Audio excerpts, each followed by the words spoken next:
Bismillahirrahmanirrahim. Assalamualaikum warahmatullahi wabarakatuh. Kipas angin Miyako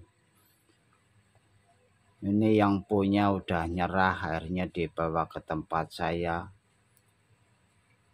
Tadinya tidak putus jadi putus, jadi tambah bingung katanya. Daripada bingung-bingung ya, ini sebenarnya kan putusnya kelihatan ini kan, ini pasang ini kemari. Kalau metode saya kan cuma tinggal sambung aja udah ya. Tapi yang punya kipas angin nggak yakin nih. Nggak yakinnya daripada nanti tambah parah katanya. Karena dibuka ya udah putus, nanti disambung ya, nggak benar, nggak hidup, malah tambah putus. Saya daripada jadi tambah parah ya. Coba kita sambungkan dulu ini ya, yang putusnya kita lilitkan kemari, lalu kita bakar. Nah, setelah dibakar dikerok, lalu disolder. Jadi yang punya kipas angin agak ragu ya. Jadi metode saya seperti ini. Namanya orang kan semua juga awam ya. Pemula, awam, tidak paham tapi ingin bisa, sebenarnya harus ada keberanian ya. Beranian mengambil suatu tindakan. Kita akan tes ya. Setelah kita sambung, kita tes dari 2 kabel kapasitor mati. Oh, ini mati. Ini hidup ya. Tapi yang tadi disambung kok masih ada yang mati. Berarti ada yang putus lagi nih. Coba kita akan cek dulu ya. Mungkin ada yang lain. Karena ini di sini nih mati nih. Enggak nyambung. Ya ini kapasitor ini nyambung. Berarti ada yang putus yang lainnya. Kita akan cek daripada lilitannya apakah benar ada 8.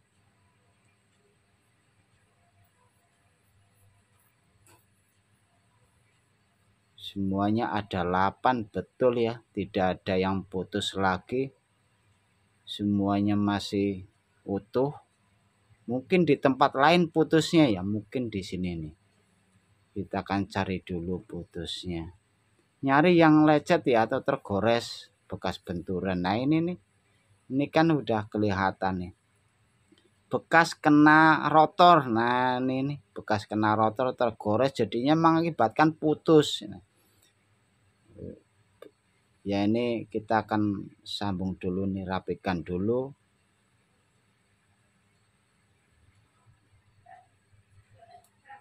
Ini memang harus harus lebih hati-hati ya. Buat yang pemula masih awam ingin belajar kipas angin harus lebih hati-hati cara membukanya. Ini contohnya, ya contohnya seperti ini nih, bukanya kurang hati-hati, main tarik iya. Atau yang punya ditarik-tarik aja. Memang ikatannya kan menggunakan kabel tis atau sulok ya, atau kabel tarik. Nah seperti itu. Jadi tarik aja jadinya putus. Memang harus lebih hati-hati. Pelan-pelan. Nah, jadi kalau pelan-pelan hati-hati biasanya selamat ya. Tidak mengakibatkan tambahnya rusak. Nah kita akan ikat dulu, kita amankan dulu nih ya supaya tidak menambah putus. Lalu kita akan cari yang putus sih di sini nih. Nah, kita akan dekatkan supaya kelihatan. Ini kan tergores ya atau lecet. Kalau metode saya ini bekas kena rotor nih, karena kena rotor kesenggol atau keserempet ya kan bahasa seperti itu. Jadi menambah putus. Ini putusnya ini kelihatan panjang, ini satu pasangannya di dalam, ini nyelip banget ini pasangannya, jadi nyempil di dalam ini agak sulit juga ya, masih di dalam banget ini. Kita akan membuka dulu ya, membuka lilitan yang lain supaya bisa dikeluarin putusannya, karena di dalam kan harus kita ngeluarin yang lain.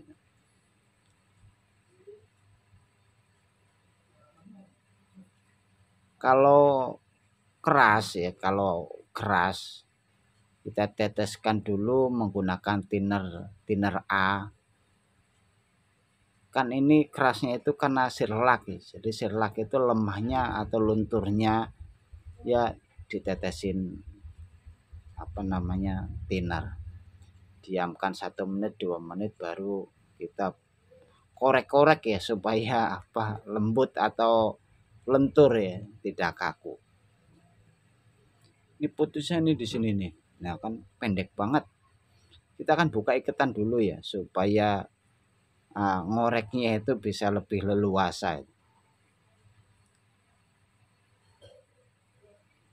Ikatannya jadi keras ya karena efek sirlak ya. Ini sirlaknya karena sirlak direndam ini. Merek Miyako memang bagus sirlaknya. Kalau Mas Pion menurut saya nggak disirlak karena Mas Pion itu kan agak lentur terkadang ya, nggak keras seperti ini. Memang sih kalau di sirlak lebih bagus ya, lebih lengket. Jadi lilitan itu kalau lengket itu kualitasnya lebih bagus. Tidak mudah panas ya, terutama seperti itu ya. Setelah tetesin thinner, lalu kita ketok-ketokin ya, jangan menggunakan palu ya, menggunakan gagang tang. Kalau menggunakan yang keras ya jadi nambah putus. Ini putusnya 2 nih, tidak 1 ya. Tadi kelihatan 1 tapi ini di sini 2 nih kelihatannya. Semuanya ada di dalam putus-putusannya. Jadi mencarinya ya pasangannya. Mungkin yang bertanya ya, putusnya tidak kelihatan pasangannya. Sebenarnya kan tidak jauh dari yang putusnya ya. Namanya putus itu kan berpasangan. Jadi tidak jauh dari tempat yang putus atau lokasi yang putus. Jadi kita jangan mencari yang lain gitu. Mencarinya yang di kutub ini aja. Kan putusnya di kutub ini ya kan. Yang yang lecet, yang tergores gitu. Kita mencari pasangannya ya di kutub itu. Walaupun nggak kelihatan kita korek-korek aja pelan-pelan itu. Jadi supaya kelihatan, pasti kelihatan kok, pasti ada. Namanya putus pasangan pasti ada. Nah, ini kan kelihatan nih. Udah mulai nongol ya, walaupun kecil tapi kan nongol. Udah kelihatan tuh.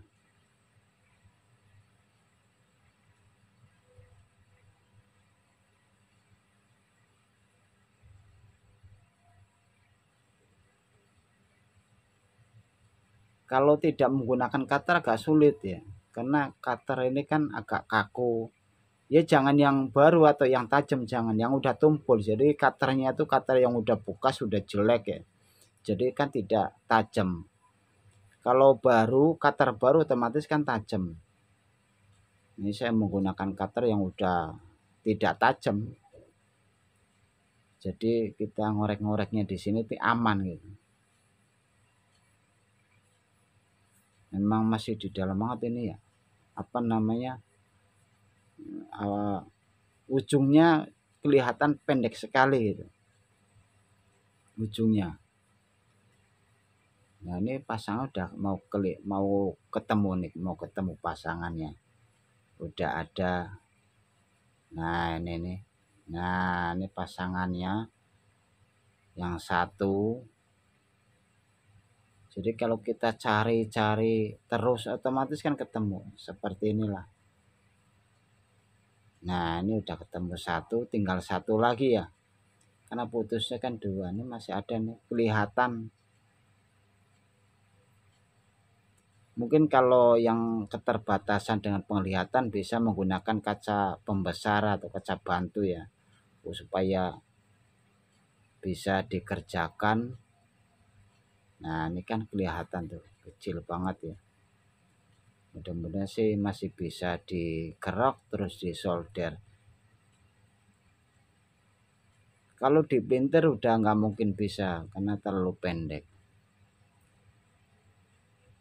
Ini satu lagu udah ketemu ya, udah 2. Yang putusnya 2 sebelah sini. Nah ini pasangannya juga nih 2. Nah sama ini kita tinggal nyambung. Jadi cara nyambungnya ini kan putusnya 4 ya.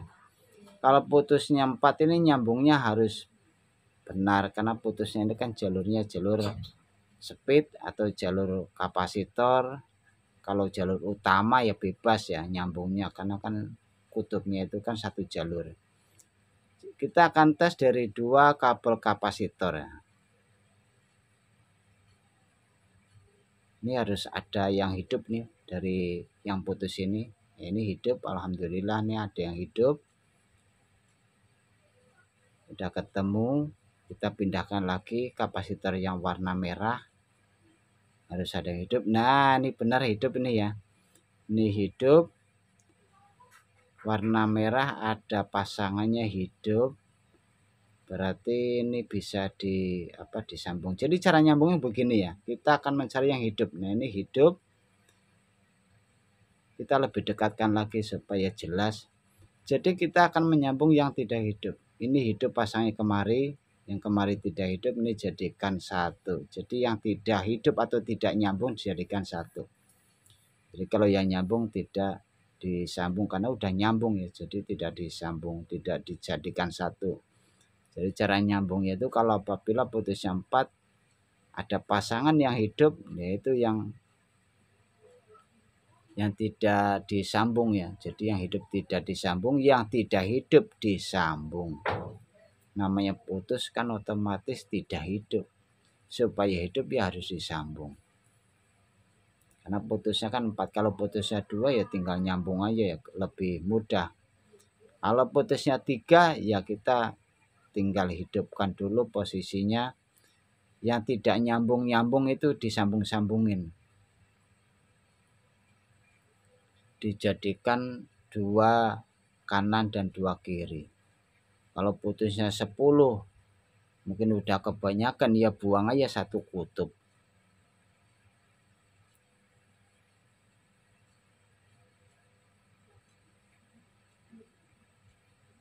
Nah, ini udah disolder, tinggal satu lagi ya kita solder.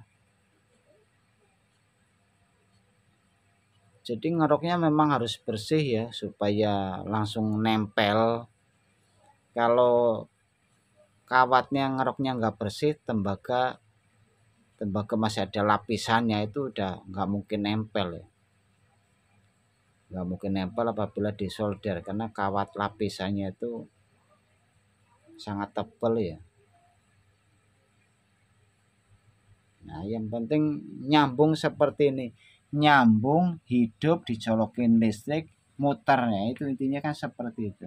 Coba kita akan ukur 2 kapasitor, alhamdulillah hidup ya. Apabila 2 kabel kapasitor diukur menggunakan tester hidup, bertanda gulungan ini hidup. Apabila dicolokin listrik tidak berputar, ya kita tinggal melangkah, kita kontrol yang lain gitu. Kita udah tinggalkan dinamo, kita melangkah kontrol yang lain, terutama dari kapasitor, dari bushing ya kan. Mungkin bushingnya longgar atau bushingnya udah pemasangannya nggak benar dari ringnya, kan bisa juga pengaruh. Jadi tandanya berdengung. Kalau 2 kapasitor di tester, tandanya itu dinamo itu kalau nggak hidup berdengung ya. Apabila tidak berdengung atau tidak ada getaran, biasanya dari kabel colokan bisa juga, atau kabel speed bisa juga. Ada yang putusnya, diputus yang lain ya, bukan di gulungan kipas angin, bukan. Nah, ini udah selesai, tinggal kita rapikan. Setelah rapikan kita pasangnya di bawah nih meja operasi. Nah, memang yang punya juga bukanya di sini. Kita pasang kembali seperti semula.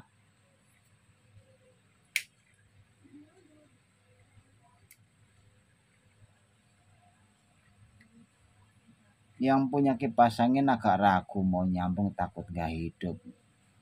Dikhawatirkan nambah parah kerusakannya. Jadi kalau metode saya sih ya namanya belajar ya sedikit-sedikit lah, pelan-pelan gitu. Yang enteng-enteng dulu gitu, yang ringan-ringan, mungkin ganti posing atau ganti views itu kan lebih ringan. Jadi kalau yang berat-berat ya coba perlahan-lahan dipraktekkan. Kalau masih bingung silakan bertanya.